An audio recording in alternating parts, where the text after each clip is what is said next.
Welcome to the latest episode of the Low Production High Value Show, a show for and about entrepreneurs. Well, welcome to the latest episode. Today we're speaking to Stephen Ghigliotty, co-founder of Me Plus AI. Welcome. Welcome. Nice to be here, Andrew. I listened to a couple episodes over the weekend while I was walking home. So you're all caught up on our approach? I love it. I've done a couple podcasts, and I think I mean, they're huge now, but I think you and I both know when they were new to the scene, but now they're a vibrant media channel, obviously.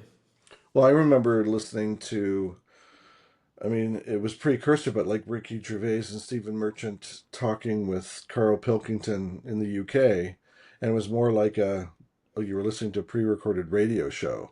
Yeah.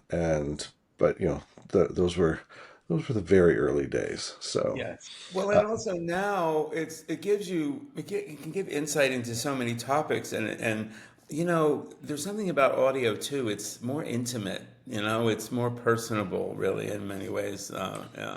well, I And know we're going to talk about Me Plus AI, but one thing you sparked a question.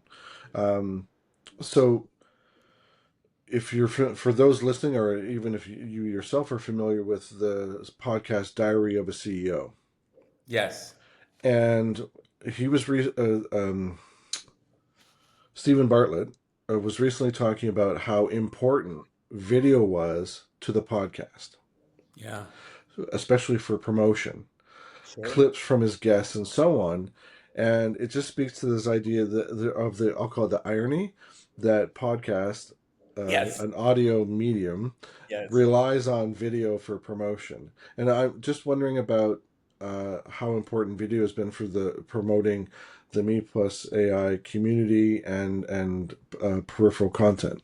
It didn't. Liz and I didn't really talk about it at first, but I'm using Opus clips now. I don't know if you've Yes, used their I've used it. tremendously popular. I did. I have an account, and yes, it's been great because, especially when we do roundtables and there's multiple speakers and we cover a lot of topics. I have well, Martin Waxman. Some of the instructors, the marketing instructors that are members, also have been on our roundtables, Hmm. and that's why I host the roundtables because everything's changing so fast. I want to see where they are in their marketing education and what they're talking about and what they're focusing on. But that's perfect for something like Opus Clips, right? That can give me those 20, 30-second spots or even longer sometimes. And it does a great job at cutting them up and putting them together. So I'm loving it. And it gives me a way to use, I mean, here I am at my age with a TikTok channel for me and AI. And I love it because it's perfect, obviously, for that. Well, you touched on something there that we were talking about, wanting to cover.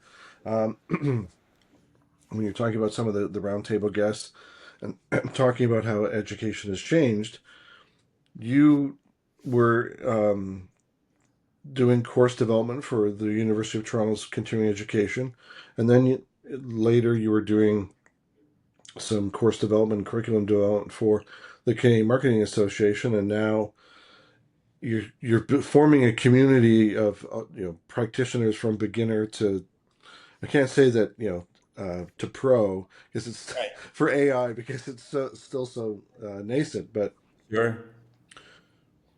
with your time at the University of Toronto, and I know it was skewed towards marketing.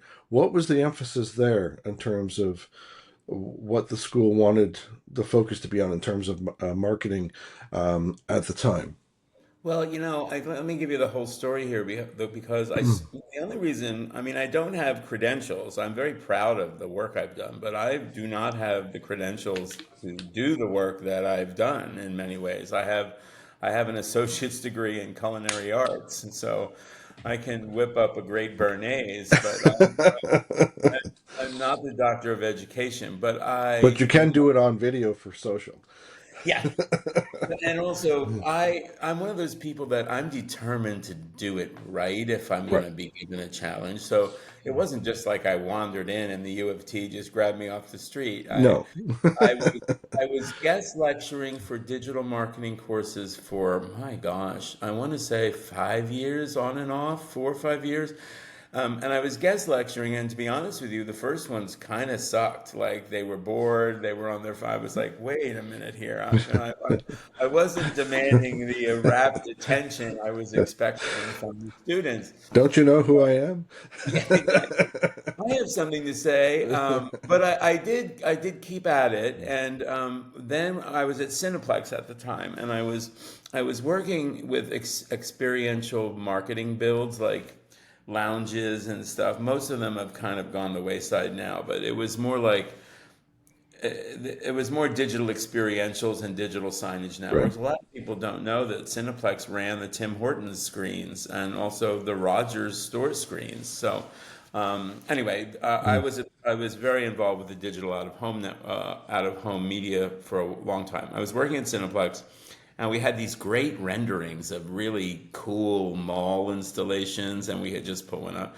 So suddenly I redid my guest lecturing deck, and boom, I suddenly started getting attention. So I kept doing that.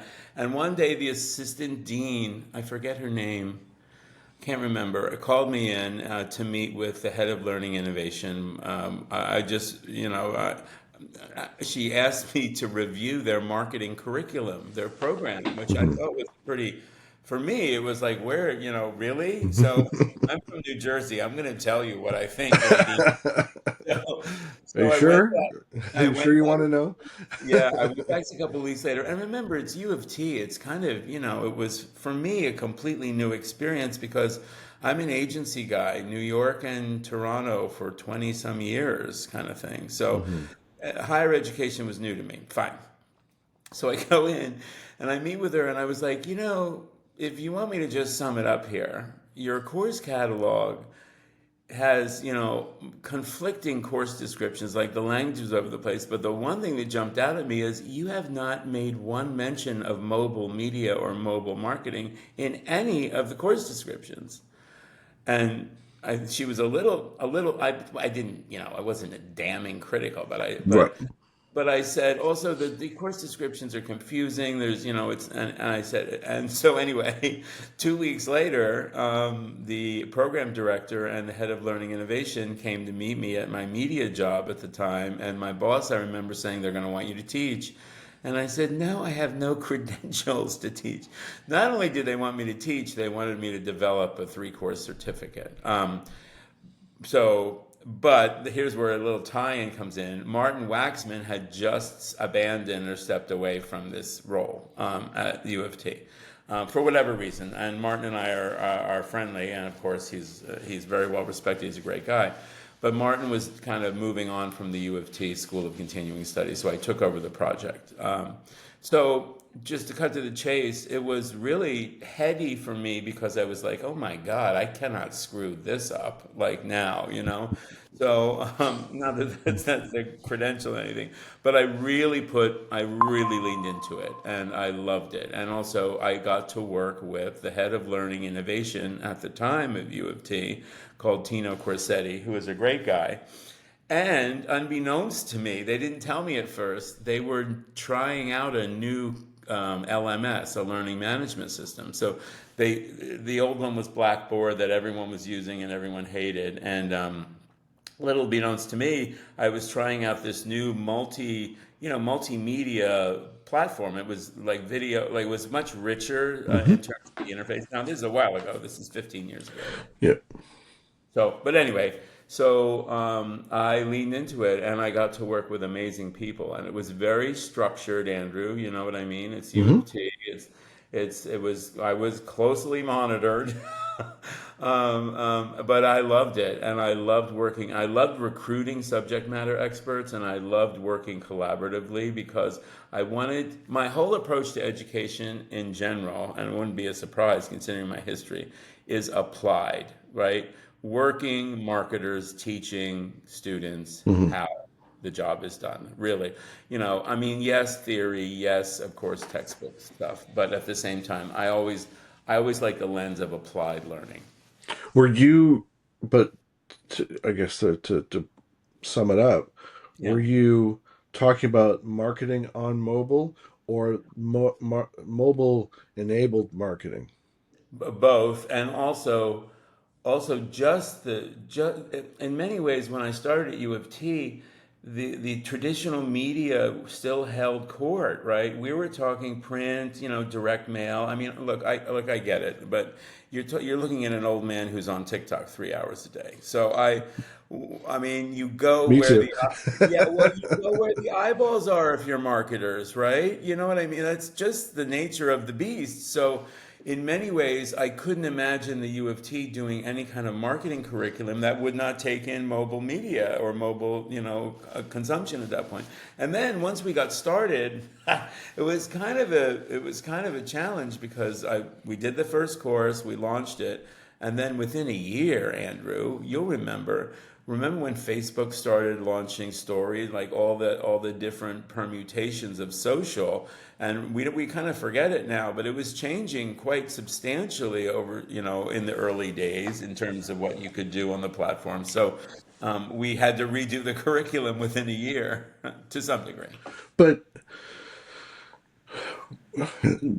going back, I mean, we're not talking going back generations, but just it's still, a number of years. Right. But like in a recent conversation, I was having to explain to a client saying 80% of video is watched without audio.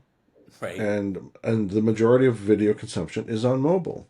But when you're talking about your at the time of your course design, there wasn't enough there. I'm just speculating there wasn't much in the way of stats to prove to the direction you were taking.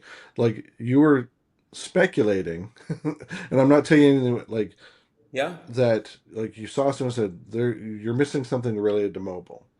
And so, in some ways, it was your leap of faith and that of the schools to Yeah. to say we have to, have more mobile in the mix. Well, and also I drove to New York to buy the iPad the day it was launched. I'm never a cross-border shopper unless it's something like that because if you I don't know if you remember, it wasn't available in Canada for quite a few months after it was launched in the States. And I drove to Buffalo to the mall or the Apple Store and lined up and got mine from the first day. So when I remember being at a conference and seeing someone in the crowd with an iPad in their hand, and everyone was like, Yes. Well, I have a similar story. I took it to work. I was working at Saatchi at the time, Saatchi, and Toyota was a client, and I took it to Toyota for a meeting, and that's exactly what happened. Oh God, that's been so long ago now. But, but remember what revolutionary the iPad was. It really was quite revolutionary, and I'm not "Oh, talking I about remember installing the magazine app, and I think I bought the first digital edition of Esquire." yeah. That had Javier Bardem walk in from the background to the foreground and said like "Welcome to Esquire" or whatever. And I was Yeah. like wow. It's funny you mentioned it's an interesting tangent though, but think of how badly those kind of mashup magazines did. Like they didn't really evolve the magazine per se. They tried, but it kind of failed miserably. The Toronto Star famously did that whole iPad version of itself, and it was beautiful, and I'm sure it was very expensive to produce, but it was a business failure. Well, what's interesting there is I mean, and it won an award, was one of the, and it's still, going strong today, is Flipboard, Yeah, which yeah, is essentially it pulls in curated web content and content from by curators and turns it into an electronic magazine that you flip through. And sadly, it used to connect to Twitter. uh, And I would just say to people, like, if you wanted the best experience of Twitter, yeah. use Flipboard and basically it pulls in Twitter and renders it like a magazine, and it just radically changed the experience. But eventually, I don't know whether the cost of connecting to Twitter's API or whatever the this is long Yeah. before Elon, but they Yeah. stopped, and they used to connect to LinkedIn too. Oh, really? Yeah, I thought I haven't used it in a while. It's on my devices. It's on my iPad for sure. But I remember thinking it was really cool when it launched, and it's been around for a fairly long yeah, time, right? 10 plus years. I still use it nearly daily for content consumption because you can choose ca- topic categories and so on, and it just basically pulls in the web instead of me going to my favorite websites. It's pulling Yeah. in my interests.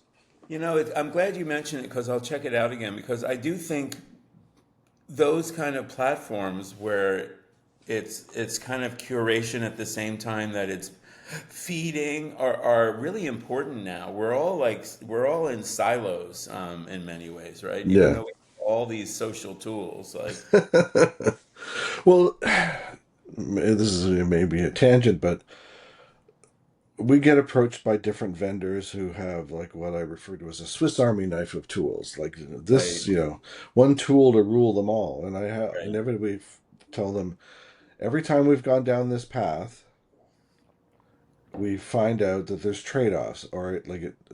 it doesn't do this and it doesn't do that, etc. And like, have you found in your own experience over time that like you gravitate to what I call purpose-built tools? I'm going to use this tool for this because it's the best specifically for that, and so on. Or do you have, or is it a mixed bag? I love software. I always have. Like, I just am fascinated by software and software development. And for a long time, a lot of that was focused on learning management systems, just because I was in them all day. So, and I also think because of my experience with really big software platforms, that to your point, I just want to I want the right tool for the right job. But that can be hard to find, and also it's a moving target Yeah. and in many ways too. So and that's why I'm like, I love competitive analysis because you never know what the other tools are doing really if you look, and then that's a full-time kind of job. One of the and when you find a good platform, it's worth championing a bit. That's what I like about me and AI, because when we had the idea for a community, people suggested Slack or WhatsApp, and I've used both extensively, but that didn't strike me as community. It struck me as like another solution for too many work emails. What I like about Mighty Networks is what we're hosting the community on is like it is really community focused, video focused, phone focused, mobile, Android and Apple, Mhm. easy. You can have the app or in a browser, and it just works. And now it's been almost a year now. It'll be 8 or 9 months, and very few technical problems. I can record directly video in it. It has a live stream capability that lights up in the actual app. Like, it's got really cool features, and I'm glad we went with it. But to your point, it can be hard to find the right software now, and also, like you said, it can do that, it can do that, it can do that. Well, that's not necessarily. But that means the onus is in many ways on you or us or whoever's choosing the platform is to do the homework, as much as you can. Well, and the distinction is there's you using it versus Yeah. um, looking at um, uh, getting users to adopt it. Well, especially when it's a complex problem. So, not a complex problem, but a process. So, U of T was interesting in the sense on the LMS because we were learning the software as we went along, and I leaned into it when I found out that we were their test client. Um, when I went to the CMA, we were using Brightspace from D2L in Waterloo, Yep. and which is a huge platform and super powerful. So when we got started, we got started very officially, like, instructional designers, style guide. Like, I'm really proud of that work because it was meticulous. So when you get a 17-page style guide template in your email, I don't know about you, Andrew, but that's a cause for a little concern.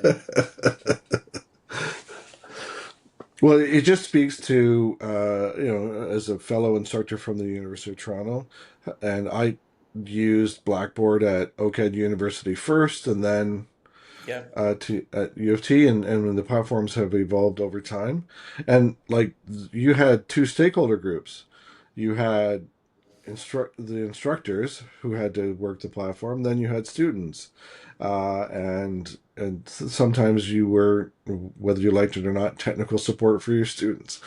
Yeah. Well, and, And and, and it's also sometimes it revealed things.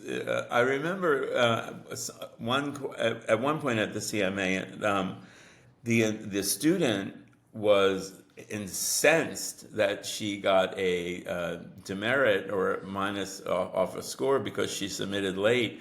She didn't realize that the LMS tracks it down to the second when you submit your work. Right? She had no idea.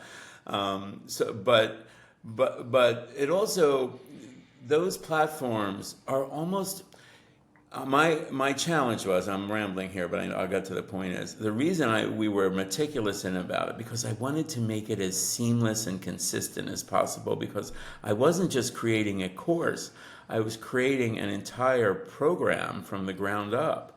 So I ended up developing 9 12-week courses while I was there. And some of them were 50, 60,000 words. And Andrew, we did not license one word. We wrote absolutely everything and built everything. So wow. it was a huge amount of work. But I mean, I had a massive team. I think I had 28 people writing for me at one point. Yeah. Let's just say Stephen has edited, okay? But the groundwork paid off in the sense that we worked with D2L. We built a very consistent interface. We had also terminology, exercises, quizzes. You know what I mean? All those decisions that we had to make up front. So it was a lot of work just really to get started, honestly. And I'm proud we did it that way because it was the experience from the student standpoint was consistent and also highly interactive. We tried to make it as interactive and as layered and rich as possible. Well, it's interesting that that was happening long before COVID and the pandemic, where Yes. so much shifted online and isn't shifting back. Right. I Right. I remember, sadly, I remember leaving the office when COVID hit. And some of my coworkers go, "Well, see you next Wednesday." And I was prescient about it too. It felt like we were not coming back to the office. I thought we weren't coming back, so I took everything with me. But to your point, it suddenly then we were building a completely online program, the work got harder to build it. But yes, I'm a big proponent of online learning. I'm a big proponent of self-directed learning, and I did teach though in person at U of T. I wanted to, and I did. Yeah, I've done both, and I do prefer the in person. Yeah. Just sort of the energy that comes off the students, but I fully, the school knows full well online gets more virtual bums and virtual seats. Yeah. It's just the way it is. But I wanted to go back to Mighty Networks for a moment. So, um, like we're talking 15 years ago, I had a client that was a pet food company, and they Yeah. wanted to create an online community, but they didn't want it to be a Facebook group. And they said, we want to build a community around a particular breed of cat that could be uh, the community would be formed from breeders and interested parties. And so Mighty Networks, in its previous iteration, was basically, and you could skin it uh, to create your own version of Facebook and Oh, call it whatever. And I was part of it's called the Business Model Hub, and they used the same platform. So it had all the functionality of Facebook, member, login, right. discussion thread, and so on, which, and it's evolved obviously for me and AI.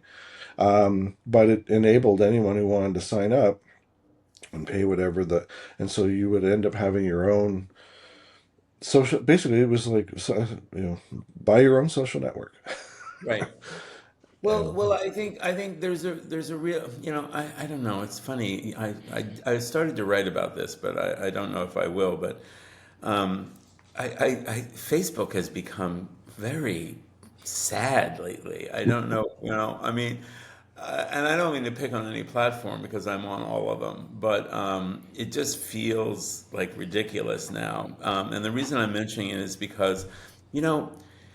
You and I have been in marketing for a while. You get clients or you get people hang on to certain things. The rate of change is so blistering now that, and especially with AI, we really haven't talked about AI yet, but I don't think people, really understand the amount of change that's coming and the scope of it. mhm.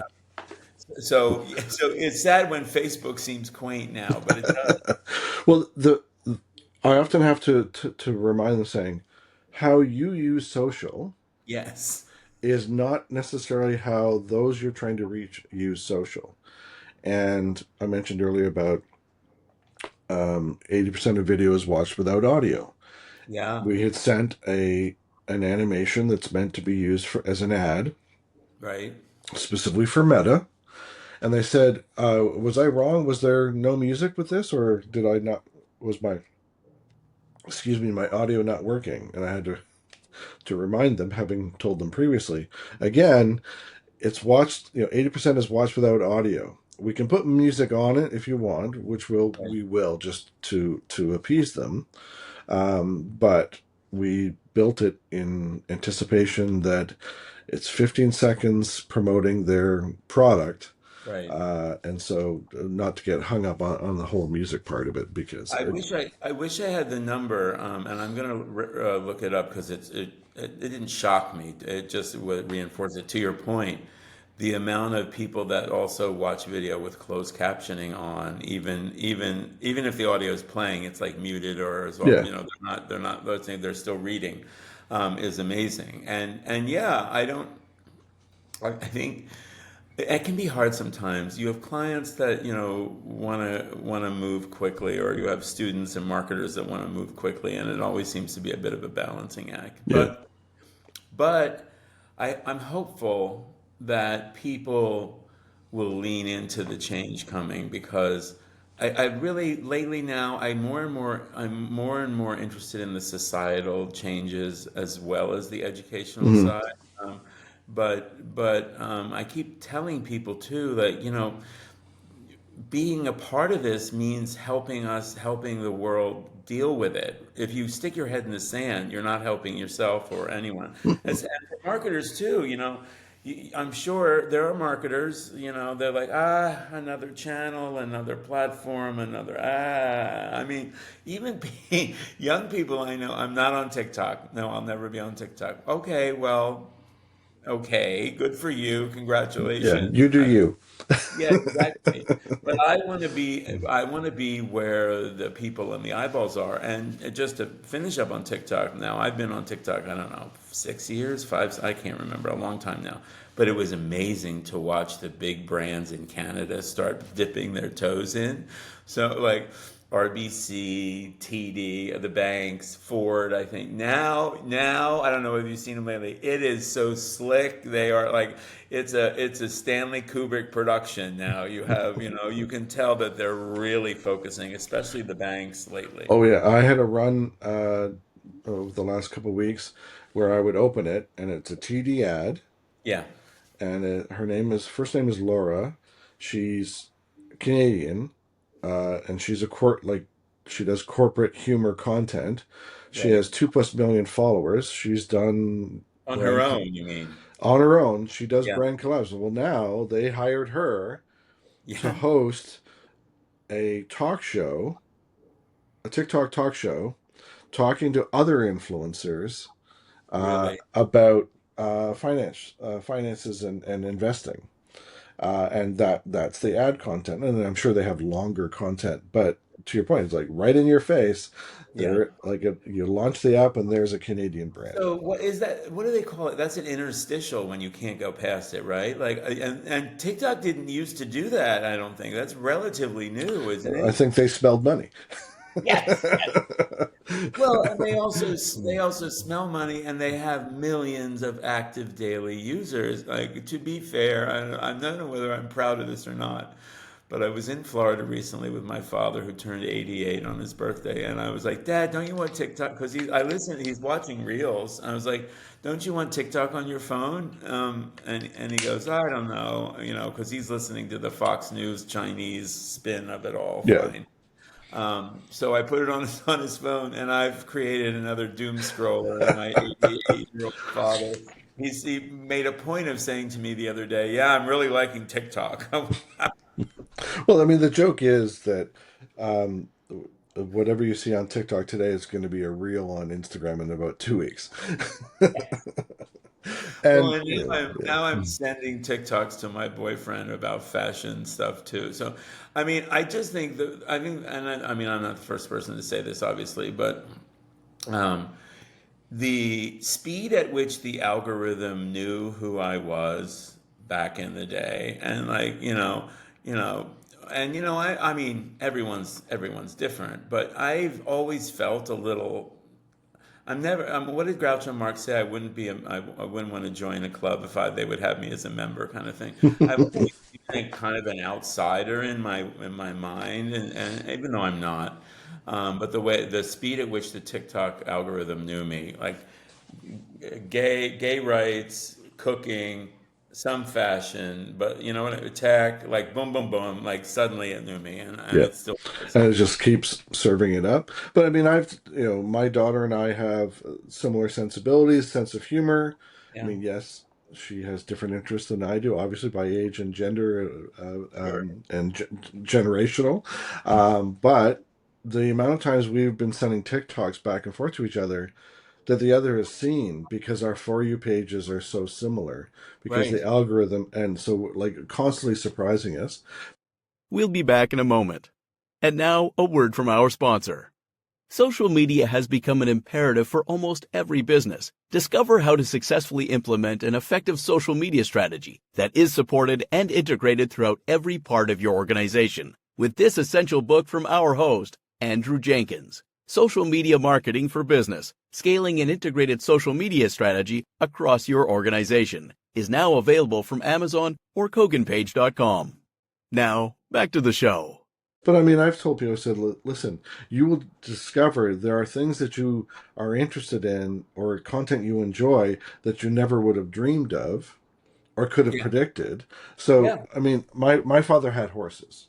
And so I've watched content about shoeing horses because I had a little bit of experience not doing it, but certainly being with him when the blacksmith or farrier, as they're called, Oh, was shoeing the horses, and suddenly you're watching a 60-second video of a horse being shoed, and you're like, okay, I couldn't have predicted that, yeah. and Well, and very specific too, right? It is interesting. Uh, there are to your point about knowing you. There are blacksmiths on TikTok with a right. quarter of a million, half a million followers. Well, and also to be honest with you, it is an interesting topic. Like I rode for a couple years in summer camp and stuff, and just the fact that it happens is interesting in some ways. But yeah, yeah.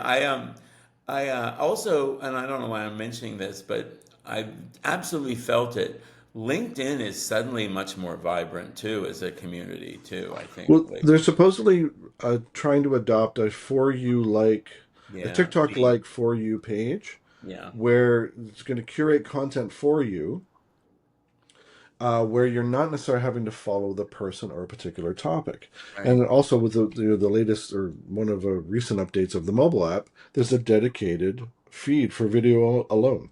Yeah, perfect. Well, and for me specifically, what's been interesting about it is my fascination with adaptive learning, which is very specific in theory, I guess. But what's happened now is, well, not now. You know, when I got a when I got obsessed with AI, and I literally I'm looking back on it now as I'm redoing my resume, and I spent a year, like after I left Halmeyer, I did a consulting gig for like 6 months for a professional association learning, like looking at their course offerings, and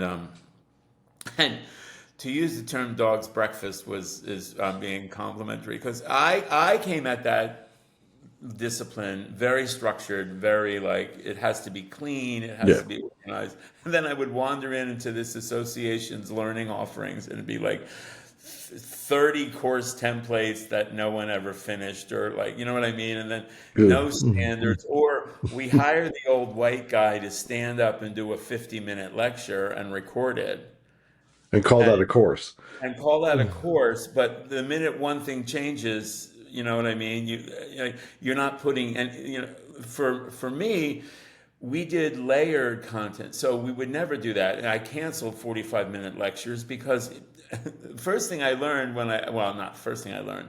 When I started at the CMA, they were doing hour-long lectures in high def, and like the poor instructors, if they had to read a line, that they would cut and restart. So it looked like they all had Tourette's, like twitching, and it was horrible, Andrew. And like they'd be sitting in makeup for high def screens for a whole day recording these presentations. Well, I wanted to ask you. So, what was the catalyst from going from the University of Toronto to the Canadian Marketing Association? Like, what would they came to you to ask you to help them with what? Well, it was kind of, I mean, it's an interesting story in some ways. I was working away. I had no connection with the CMA. I didn't really pay any attention. It was like, Were you even a member?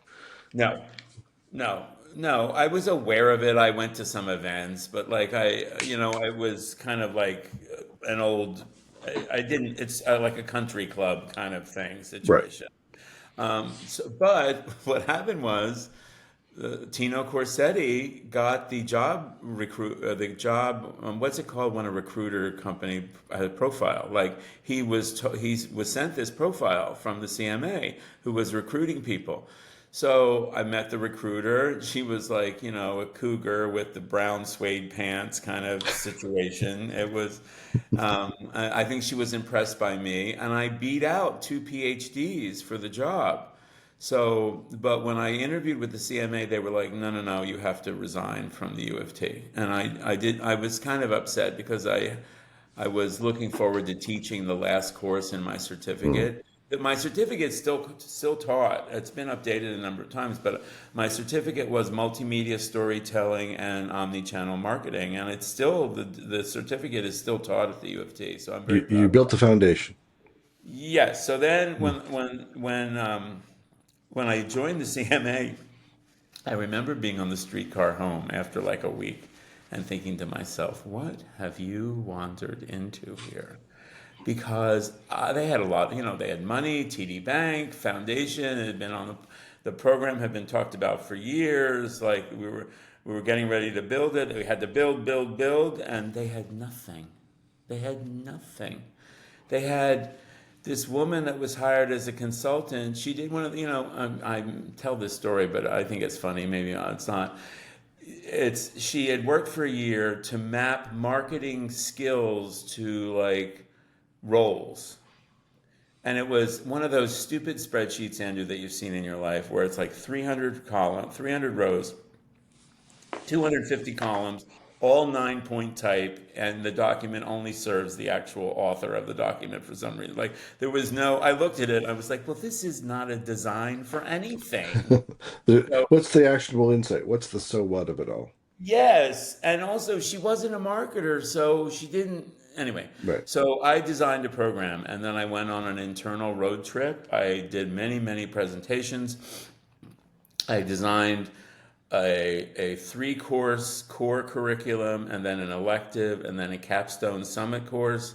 And I shopped it around. It got a lot of attention and a lot of positive, and then we started building it. So, Well, the I'd been involved in a project at the Toronto Board of Trade, another association, shall we say?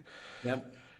And tell me if this is right or wrong. A lot of associations, when it comes to delivering value for their members, so beyond networking, it's about professional development, etc. And there's this, no, I won't say trade-off, but there has to be a belief that my membership fee or dues is perceived as being far less than the value I get out of it. And so you show up at the CMA and maybe they had obviously identified there was a problem with curriculum for professional development for their members. Um, was that part of the driving force in I terms think of? I think, remember also, it was initiative from the CMA to create the first professional marketing designation in Canada. So they were looking at, accountants and Hmm, lawyers in a similar way. I don't think it's panned out for them. I'm not associated with them anymore, but the program has been dumbed down multiple times, and people are still taking it, but it hasn't panned out to be the professional designation that was what was imagined by some of the board. Because really, that means it has to be on resume requirements and HR department. You know what I mean? It has to right. be like, well, isn't the chart? Are you a chartered marketer or not? Um, and it hasn't panned out that way. Hmm. And go ahead. Well, I was just going to say, is it more of there's been some dilution to make it more accessible, and perhaps that the objective is not I'll call it industry recognized certification, but more of I just want, some more digital skill sets. And I mean, maybe this is, people would ask me about U of T and continuing education, and I would say members of my class would be very young, new in their career, Yeah. to people that, 5, 10 years into their career, and people late in their career. And the young were trying to get uh, credentials. Yeah. Middle career were trying to stay competitive, And current. and late and current, and later in their career wanted to understand how to, the landscape, so that they could better communicate with those that they led and managed. Yes.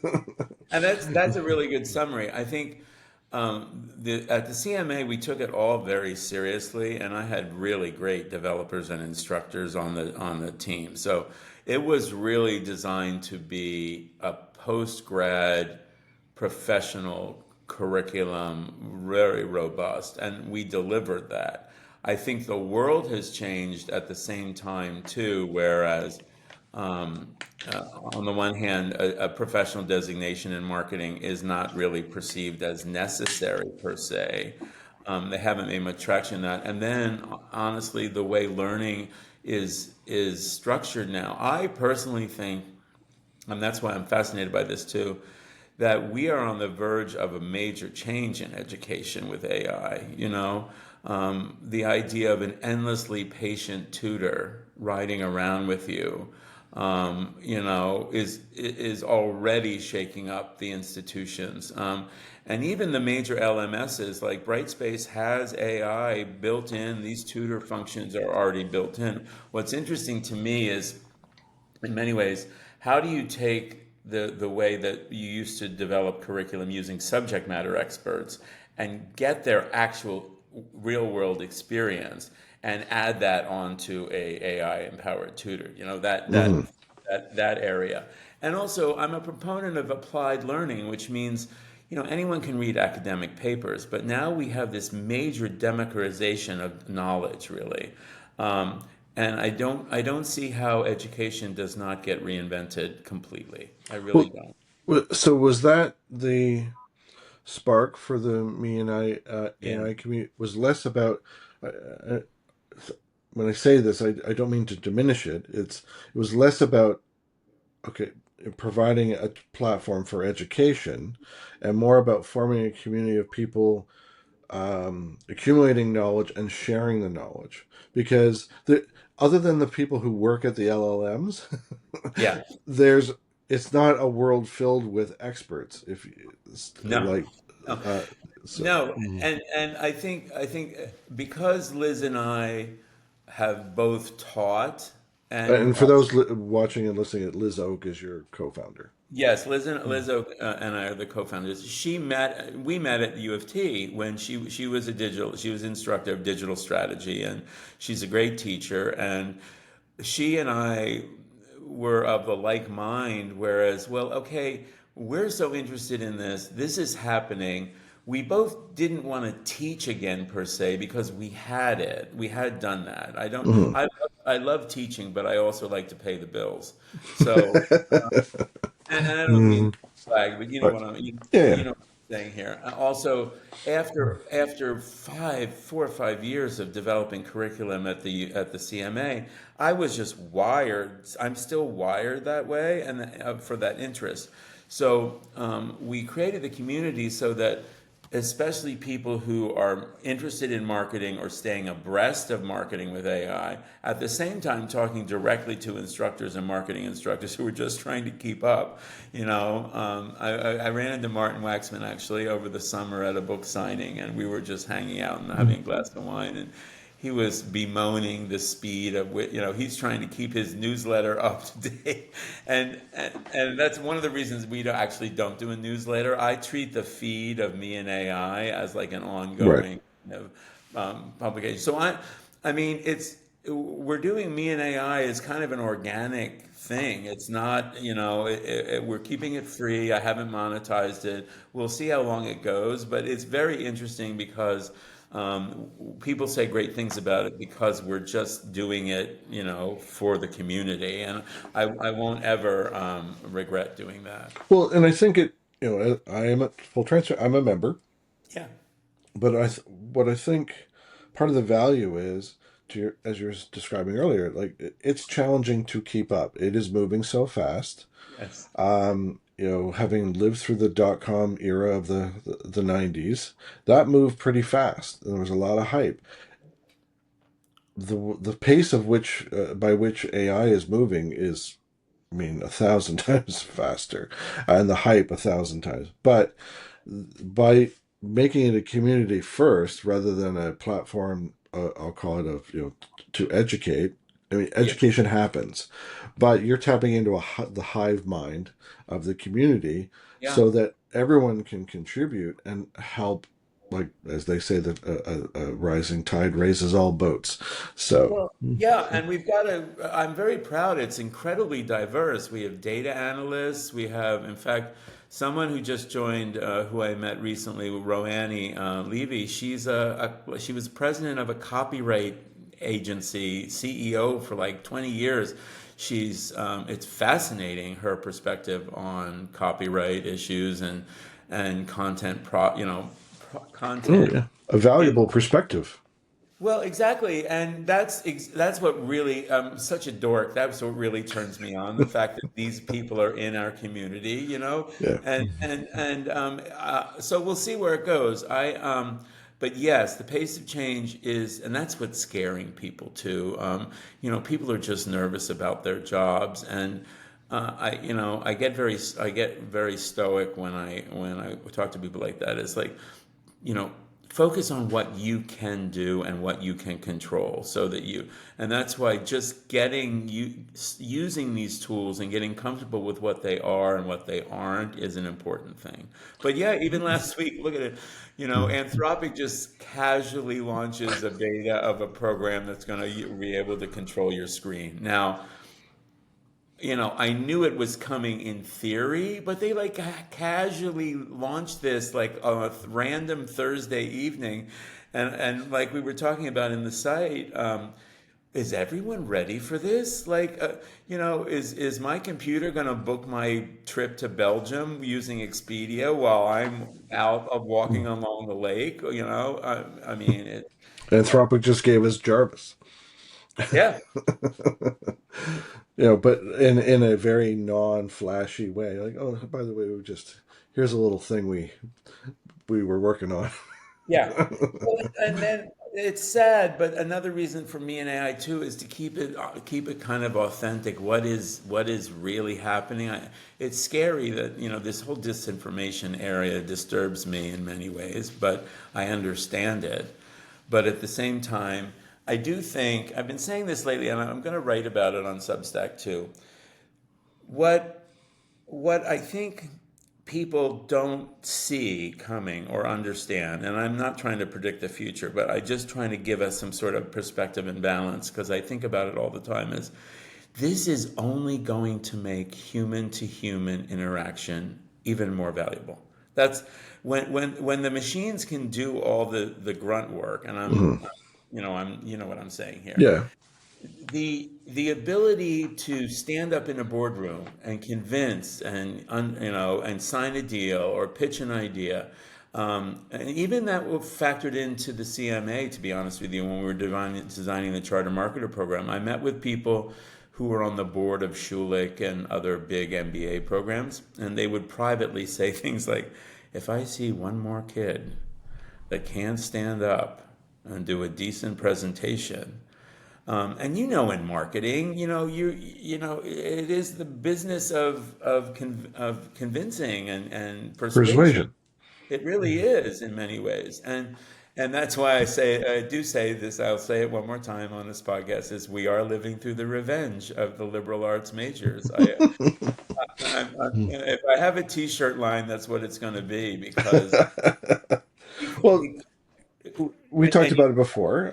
I have a background in film, and this is not to pat myself on the back, but you would have to write papers about filmmakers and films, and it's well, not. and forget film. Just if in university you had to write and argue a line of thinking, even in business school, where you had to write a paper in response to a case you were provided, to Sure. persuade, to argue a particular perspective, and defend it, and so on. All of that is invaluable when it comes to this new era of AI. When I do training sessions, I hang on it for a bit because I don't. Again, for people not using all the tools or really engaged, it's not a search engine. It's not an in and out thing. Even everyone's still using it that way. It is you are interacting with a tool that has read every written word of the human language. Like I'm grandiosing it, but you know what I Yeah. mean. So it thrives on context. It thrives on detail. It thrives on, my custom instruction field in GPT is like a long rambling diatribe about me and about what I like and what I focus on. And even last night it spit out some fascinating things like that a therapist would be that you would pay a therapist to do in some ways because it knows me quite well now. Hmm. And and I think one of the things I harp on with training is if you view it as a assistant that you can train and train and train, that's the approach I would give to most people trying to get started with AI. Not to get dark or maudlin, but we have to speak to the reality as well. Sure. So, Character AI, founded by former Googlers, but I think invested in by Google, is caught up and Google as well. They're both caught up in a lawsuit because a 14-year-old Yeah. became, deeply involved emotionally with a AI chatbot, Yep. and it led to their committing suicide. Yeah. And um, as much as we've been talking about the positive future and the benefits of AI and so on. And yes, it's based on nearly all of language and text from history. Which The, arguably has been stolen. That's a whole yes, nother and argument. but it is still imperfect, Yes. causing situations like I just described with character AI, and in more simplistic and more humorous terms. I saw a TikTok over the weekend, and it's been a trend about asking how many R's are in the word strawberry, asking Chat. Yes, yes, yes. And I fired up ChatGPT on my phone yesterday and said, how many R's are in the word strawberry? And it came back and said two. And I said, there is an R in the straw part, and there's two R's in the berry part. Why did you mislead me? What did it say? I said, you know, oops, you caught us. And it wasn't saying that it was did it on purpose, but Right. it acknowledged its own mistake. And Yes. but it does speak to the fact that it's not an in and out. It's not a search engine. You can have a dialogue with it, but that, and as happened within the character AI situation, as sad as that may be, it reminds us that we're having a conversation with something that isn't real. Yes. There's Which some value to be derived, but there should certainly be some caution applied. Is my point. yes. And in my training sessions, I actually have hit on a couple mechanisms to kind of help people understand the link to the neural networks and the way the models are trained and function, which Mhm. is important for some people because it takes away that mystery of its being sentient or not Right. kind of thing. Which so there's that. To go back to the suicide. Way back in the day, I've been fascinated by chatbots even before when they were scripted and Right. not powered by LLMs. And I did some public It was speaking. like more like a decision tree Yeah, yeah, response. yeah. And I worked with a company massive, and I did some guest lectures at the Boston Public Library even back in the day. Only 7 or 8 years ago, really. Anyway, um, that the reason I bring up that is because there was a product, I don't know if it's still around, probably not, called Woebot, Woebot, which was designed to be a psychoanalyst. I forget what they called it, but that's what it was actually Right. designed. And it was honestly, Andrew, was fascinating because it was peer tested in San Francisco, blind, with real psychologists and Whoa. psychiatrists, and it proved to be effective. But it was highly structured. You know what I mean? It was scripted decision Yeah. tree stuff, but written by actual psychologists and psychiatrists. The only reason I mention this too because I do think that's an area that is, we're also connected with social media, but there's a plague of loneliness out there, and I do think that's one of the exciting things. I'm trying to turn it around, but it is possible that talking to a bot, an LLM, an AI empowered bot will help you out, but that's no substitute for someone who's actually mentally Hmm. ill or challenged, Right. and it's heartbreaking. But it's also the bad news that always gets the story too. I do think, and I've had some remarkable conversations with both Claude and ChatGPT, just because I'm feeding it all kinds of personal information. Hmm. Um, and I do think it's again, it can be a very positive. Well, and to your point, I played around with Pi.ai before they were acquired by and pulled sort of sucked into Microsoft as an acquihire, as they call it. And you could not so much use it as a therapist, but if you wanted to use it for affirmation and Yeah. and share, like again, it would be up to you. It's striking that balance of providing some degree of companionship, but this is where character AI, like with no guardrails, um, Yeah. you know, Well, also, I don't as much as a forward-thinking futurist person that I like to be. This thing like there's companies now coming out with like a million AI personas. Look, I'm Sally, the digital marketing persona, and here's my AI picture, and you can license me for extra $800 a month, and I'll handle it. No, no, no, no, no, no, no, no, no, no, no, the, no. I think there'll be a great shaking out. People are throwing spaghetti against the wall, trying Yes. different things, and we will still come back to the importance of human interaction. If AI um, does away with a lot of tasks, such that we can focus on the high value tasks Yes. and the high value interactions and so on, we can remain hopeful. Just sort of as we come to a close,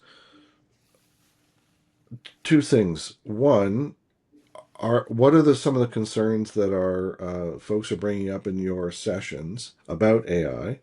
And more broadly, what advice would you give educators about where they should be uh, putting their attention? And then for learners, what should they be looking for, demanding of some of the curriculum they consider? So it's I'll, sort I'll of a start. three-parter.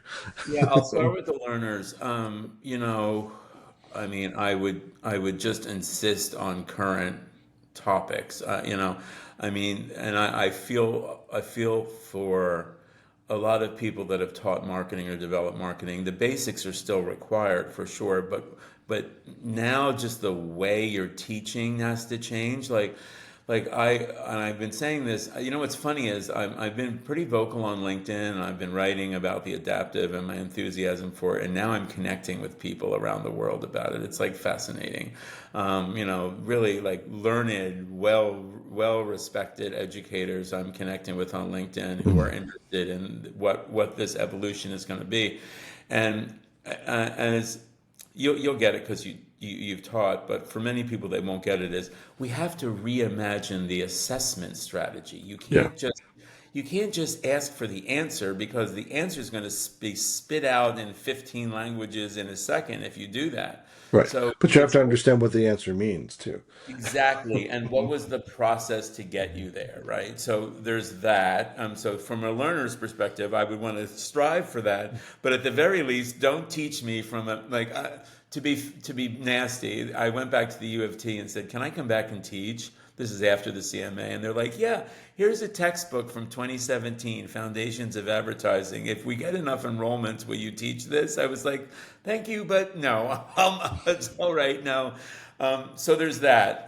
For educators themselves, and I'm talking to some, I'm talking to many actually. It's like there are people are. It's not good. It's not a good vibe at post-secondary institutions now. We have this, and I mean, I guest spoke at Emily Bailey's class recently. I'm going to speak again, a guest speaking, and I'm just saying what I want to say, but I feel sorry for many because there's still this, I don't want to involve, no, you can't use it in my course. There's still that going on. Yeah.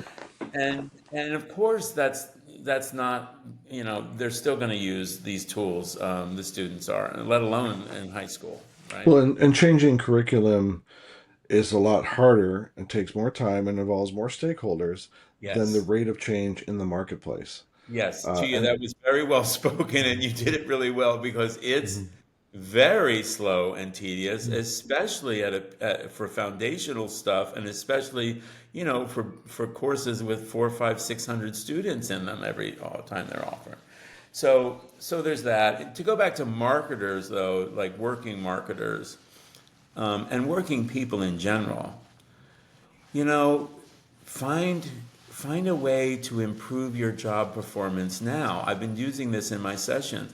It's not, if you lean into it, you can find out what are the routine things in your job that you can speed up or improve. Like, is it handling contracts, for example? Just be aware that there's no, silver bullet.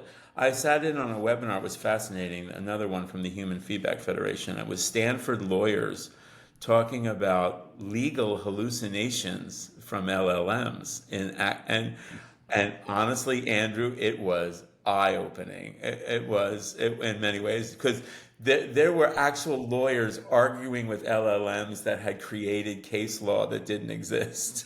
So but so was it that, yes, the case law was fake, but well argued? yes, yes. Whoa. Yes, which to me was absolutely fascinating, right? Anyway, but it was hallucinations, and the whole point of their paper was, um, how do we build a hallucination-free legal, LLM, which, again, um, uh, you know, the field of law is going to be dramatically changed, as well. Well, that sort of ties back to my question about concerns that people raise, whether it's in the community or your interactions with, corporate clients. Is it copyright, do no harm, Yeah. hallucinations, like, or the cliche or the proverbial, we don't know what we don't know, Yeah. that triggers people to like, be apprehensive and the sky is falling kind of thing. Well, and also I think it's easier to say the sky is falling and recoil than lean forward and get started. But I don't mean to simplify it as that. But if we're coming to a close here, that's what it would be. I think general is, view this revolution as a way of improving your life. Just kind of make that decision, as the Stoics would say, at least as best you can. People are literally thinking their job is going to be replaced by AI. Well, if you're really convinced that that's the case, your job is probably a shitty job too, right? I mean,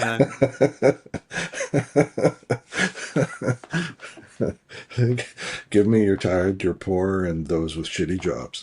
well, and I also, I mean, I don't want to be Pollyannish about it, but we have these amazing breakthroughs.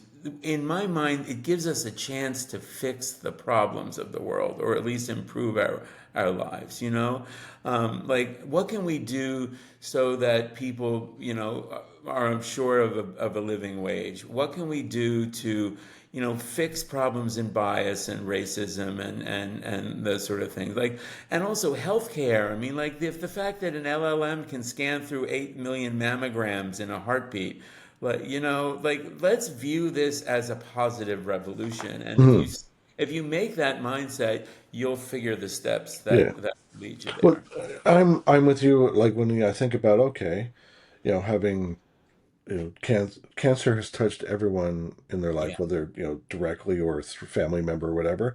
And if an LLM can scan 30,000 scans and make diagnosis faster, more accurate, as one, or we looked more recently, Google's Notebook LLM. If it can improve learning, because we all know as instructors, people learn differently. Some Yes. like to listen, some like to watch video, some like to read, or combinations thereof. And if AI tools like Notebook and others can actually improve learning faster, higher retention, Yes. etc. Yeah, I mean, as with every disruption, there's downsides, and which we've touched on earlier. But I think 20 years from now, who knows what we're dealing with? But hopefully, it's just the we're all bionic, better, faster. And everything is copacetic. That's what Well, we're. listen, thank you so much for this. It's a joy chatting with you as always. And thanks for everything that you shared. Wonderful. You have a great day. Thanks for having me on. Thanks. Thank you for joining us on this episode of the Low Production High Value Show. Be sure to give us a rating and subscribe to make sure you never miss an episode. Don't forget to check out Volterra at volterradigital.com to learn more about how they can support your social media marketing.